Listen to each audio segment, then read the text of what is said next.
फ़न्किहू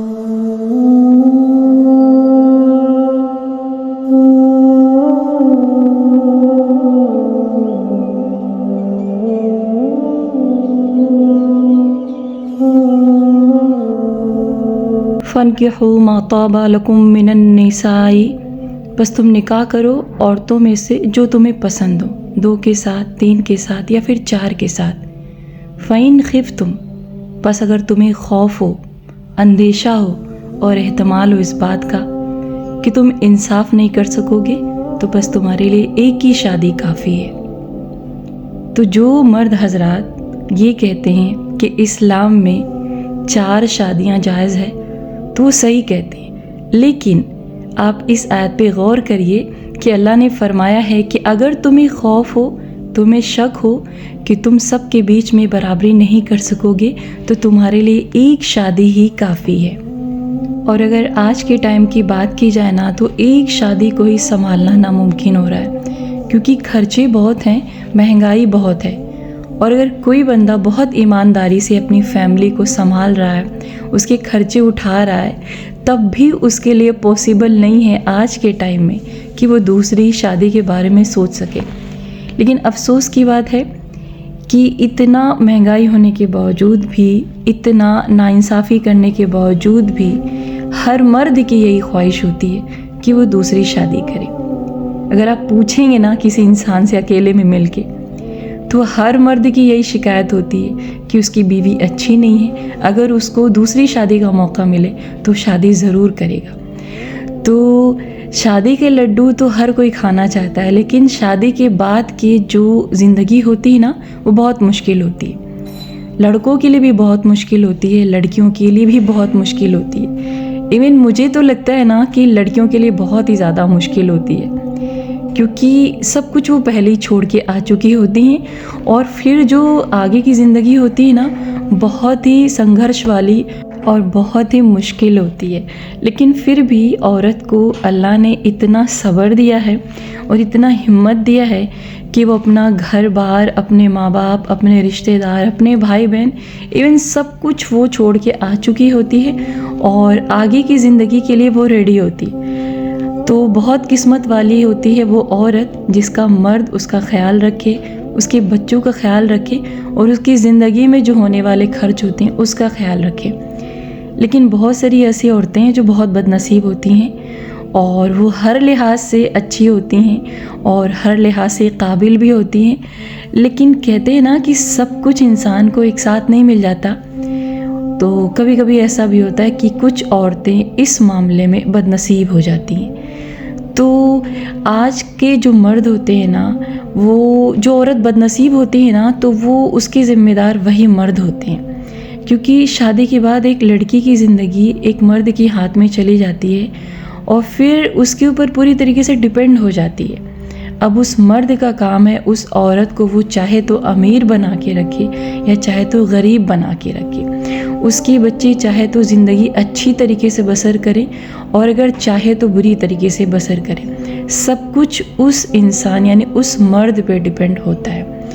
और इवन अल्लाह ने कुरान में फरमाया कि शादी के बाद औरत का और उसके बच्चों का खर्च एक मर्द पे होता है। औरत की कहीं से भी जिम्मेदारी नहीं होती कि वो घर के बाहर जाए, निकले, कमाए और घर के खर्च के बारे में फ़िक्र करे। लेकिन अगर मर्द कमज़ोर है तो औरत उसकी मदद कर सकती है, उसमें कोई बुरी बात नहीं है। पर्दे का लिहाज करते हुए औरत जॉब भी कर सकती है। इस्लाम में औरत के लिए जॉब की भी परमिशन है। लेकिन अगर मर्द के अंदर इस्तिताअत हो कि अपने बीवी बच्चों को अच्छे से वो खर्च दे सकता है और उनकी ज़िंदगी को अच्छे से चला सकता है, तो आई थिंक किसी औरत को बाहर जाने की या जॉब करने की कोई ज़रूरत नहीं है, क्योंकि अल्लाह ने औरत को कहा है कि वो घर का काम संभाले, अपने बच्चों को संभाले और मर्द जाके बाहर का काम संभाले और जो घर के अखराजात और जितने भी खर्च हैं वो सब एक मर्द की जिम्मेदारी होती है। लेकिन जो समाज का और जो आज के हमारे माशरे का हाल है ना, बहुत ही अफसोसनाक है और बहुत ही शर्मनाक है। हर मर्द यही चाहता है कि उसको ऐसी बीवी मिले जो जॉब करने वाली हो, जो पैसा कमा के खुद घर में लाए, यानी उसके ऊपर वो डबल जिम्मेदारी डालना चाहता है। एक तो वो घर का काम भी संभाले और उसके बाद वो कमा के भी लाए। और इन्हीं मर्दों के अंदर दूसरी शादी, तीसरी या चौथी का शौक़ भी होता है, क्योंकि एक गैरतमंद और एक इज़्ज़तदार मर्द वो होता है जो खुद कमाता है और अपनी बीवी को घर के अंदर रखता है और उसके पूरे खर्च खुद उठाता है। लेकिन जो बेशर्म किस्म के इंसान होते हैं और जो ऐसे ही गिरे हुए सोच के लोग होते हैं, तो वही दूसरी शादी का ख्याल भी रखते हैं और वही ये चाहते हैं कि उनकी बीवी जाके जॉब करे और घर में पैसे कमा के लाए। बहुत सारे ऐसे मर्द हैं जिनको मैंने देखा है कि वो शादी का शौक़ बहुत रखते हैं, लेकिन जैसे ही शादी हो जाती है उसके बाद की जो जिम्मेदारियां होती हैं ना, वो उससे इस तरीके से मुंह मोड़ता है ना, ऐसा लगता है कि उसके लिए वो जहर है। इवन अपने छोटे छोटे बच्चों की वो जिम्मेदारियों से ऐसे दूर भागता है ना, जैसे लगता है कि अभी उसको सूली पे चढ़ा दिया जाएगा और अभी उसको फांसी के फंदे से लटका दिया जाएगा। इतनी बेगैरत होते हैं ये मर्द, और उसके बावजूद उन्हें इतनी सारी शादियों का शौक़ होता है। और फिर इस्लाम का हवाला देते हुए कहते हैं कि इस्लाम में 4 शादियां जायज़ हैं।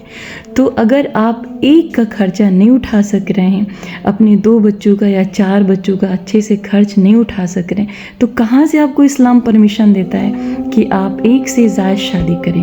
पहले आप इस्लाम को ठीक तरीके से समझें ना, उसके मसले मसाइल को अच्छे से समझें ना, पूरी जानकारी कुरान में जाके अच्छे से डिटेल से पढ़ के समझें ना, तो फिर आपको पता चलेगा कि आपकी ज़िम्मेदारी क्या है और आपको इस्लाम में क्या क्या परमिशन है करने की। इस्लाम को ठीक से समझा नहीं, किसी मसले मसाइल को अच्छे से जाना नहीं, और शौक़ बहुत बड़े बड़े होते हैं। और सबसे ज़्यादा अफसोस तो उस वक्त होता है जब ऐसे मर्दों के साथ उनके घर वाले भी शामिल होते हैं। यानी बेटे को तो शौक़ होता है दूसरी शादी का, लेकिन उनके घर वालों को भी शौक़ होता है दूसरी शादी कराने का। पहले तहज़ीब तो सिखाओ बच्चे को, उनको तरीका तो सिखाओ ज़िंदगी का कि शादी के बाद ज़िंदगी को जीना कैसे है और अपनी ज़िम्मेदारियों को उठाना कैसे। फिर उसके बाद जितनी मर्ज़ी उतनी शादी करे। लेकिन क्या इंसाफ करना आसान है? नहीं आसान है। तो अल्लाह ने जो इस आयत में फरमाया है कि अगर तुम इंसाफ कर सको तभी करो, और आज के टाइम में इम्पॉसिबल है ये काम। तो अगर आपकी शादी एक ही है ना, तो उसी पे इक्तिफा करिए और उसी को अच्छे से चलाइए और खुश रहिए। तो खैर चले जी, अब आते हैं व्लॉग की तरफ। और यहाँ पर अभी फटाफट से मैंने फ्रूट्स कट किया और अभी मैं बना रही थी करेला। तो गर्मियों के सीज़न में करेला बहुत अच्छा लगता है, मुझे करेला खाना बहुत पसंद है। और जब इसके साथ आम डलता है ना, तो फिर इसके टेस्ट जो है ना 2 गुने हो जाते हैं और फिर लाजवाब तरीके से बनता है ये। तो करेले में मैं यहाँ पे डालूँगी सौंफ और मेथी और थोड़ा सा मंगरेल और चाट मसाला, अमचूर मसाला और हल्दी, इतना इनफ है। और इसके साथ साथ आप नमक भी डाल दें। और थोड़ा सा मैंने यहाँ पे रेड कलर की मिर्ची डाली है। और खाने में आज मैंने बनाया है मिक्स दाल। तो यहाँ पे मैं फटाफट से कर रही थी, अब निकलना था मुझे बच्चों को स्कूल लेने। तो खैर बच्चों को स्कूल से लिया और उसके बाद यहाँ पर आ गए थे बुक की शॉप पे। तो कुछ बच्चों की बुक इधर उधर चली गई थी, उनको ही चेंज करना था। तो ये बुक वाले जब बुक देते हैं ना, तो बेच तो देते हैं, लेकिन उनको ये नहीं पता होता है कि हाँ सही बुक जा रही कि गलत जा रही। तो आप बुक जब भी लाइए तो उस पर तब तक आप नाम नहीं लिखिए बच्चों का, जब तक कि पूरा श्योर ना हो जाए आप इस चीज़ से कि हाँ वही बुक लगेगी। इवन बुक ही क्या, कुछ भी आप शॉप से लाते हैं तो जब तक आप जो है उसको अच्छी तरीके से समझ ना लें कि हाँ उसको वापस नहीं करना है, तब तक आप उसमें कोई भी निशान ना लगाएं, या फिर अगर कोई भी टैग है या कोई भी इस तरीके से कोई चीज़ मेंशन है तो उसको ना हटाएं। और सबसे ज़रूरी चीज़ ये कि आप लिस्ट को बहुत संभाल के रखें, यानी बिल जो भी मिलती है उसको बहुत अच्छे से संभाल के रखें। क्योंकि जो शॉपकीपर होते हैं ना, जब सामान बेचते हैं तो बहुत अच्छे से बेचते हैं, बहुत खुश होके बेचते हैं और बहुत अच्छे से आपसे कन्वर्सेशन भी करते हैं। लेकिन जब आप उस चीज़ को बदलने जाते हैं ना, वापस करने जाते हैं ना, तो फिर आप उनका रवैया देखिएगा, उनका रवैया अपने आप चेंज हो जाता है और उनकी बात करने का तरीका भी चेंज हो जाता है। तो चलिए जी, अभी यहाँ पर असर का टाइम हो गया था और बस करेला खाने के बाद थोड़ा सा कुछ मीठा खाने का क्रेविंग हुआ, तो यहाँ पे मैं बना रही थी सिवई। और ये वाली सिवई मैंने ईद में नहीं बनाई थी, और दोनों ही सिवई मेरे अलावा कोई नहीं खाता है घर में, बच्चों को बहुत कम पसंद है। और ईद में जो मैंने सिवई बनाई थी उसको मैंने खुद ही खाई थी ज़्यादातर, थोड़े बहुत बच्चों ने खाए थे। और ये वाली सिवई मुझे पसंद है, तो अभी बना तो रही हूँ, देखती हूँ कौन कौन खाएगा इसको। तो बस ये था मेरा आज का व्लॉग। और जिन मर्दों को दूसरी शादी करने का शौक़ है ना, वो कुरान की इस आयत को ज़रूर गौर से समझें कि अल्लाह ताला इस आयत में क्या फरमा रहा है कि अगर तुम इंसाफ कर सको तभी करना ये काम।